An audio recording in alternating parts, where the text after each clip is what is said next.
আসসালামু আলাইকুম দর্শক, কেমন আছেন সবাই? আশা করি সবাই ভালো আছেন। তো আপনাদের সামনে আরেকটা গুরুত্বপূর্ণ নিউজ নিয়ে আসলাম।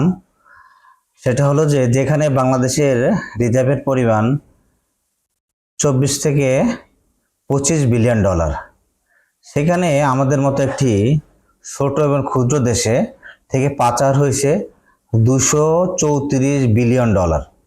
চিন্তা করতে পারেন, যেখানে বাংলাদেশের রিজার্ভ 24 থেকে 25 ডলারের মধ্যে, সেই বাংলাদেশ থেকে পাচার হয়েছে 234 বিলিয়ন ডলার। বলুন, এমন একটি খবরই প্রচার হয়েছে দ্য ফাইন্যান্সিয়াল টাইম নামে একটা ইন্টারন্যাশনাল লন্ডন ভিত্তিক পত্রিকা, যেটা একটা নিউজ পাবলিশ করেছেন।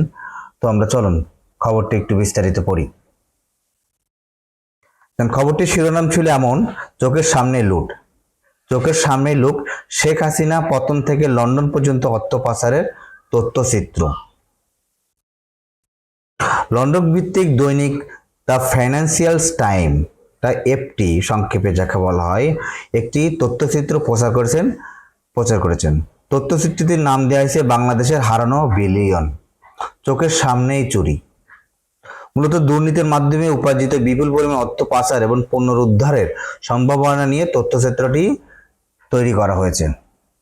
তথ্যচিত্র নিয়ে এফটি বলেন, প্রধানমন্ত্রী হিসেবে শেখ হাসিনা 15 বছর শাসন আমলে 234 বিলিয়ন ডলার বা 2,34,000 ডলার বা 28,54,800 কোটি টাকা বাংলাদেশ থেকে লুট করা হয়েছে বলে অভিযোগ করা হয়েছে।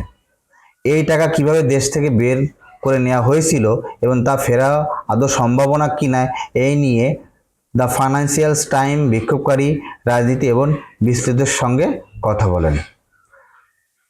তাহলে দর্শক বুঝতে পারছেন বাংলাদেশ থেকে কি অবস্থা। বাংলাদেশ থেকে, যেখানে আমাদের মতো এত একটা ক্ষুদ্র দেশে এই পরিমাণ টাকা দেশ থেকে পাচার হয়ে গেছে। আজকে যদি এই দেশে এই টাকাগুলো থাকতো, তাহলে কি আজকে দেশের অর্থনীতি কেমন হয়?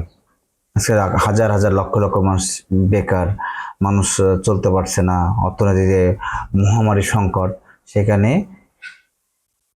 234 বিলিয়ন ডলার বাংলাদেশ থেকে দেশের বাইরে অন্যান্য দেশে পাচার করা হয়েছে।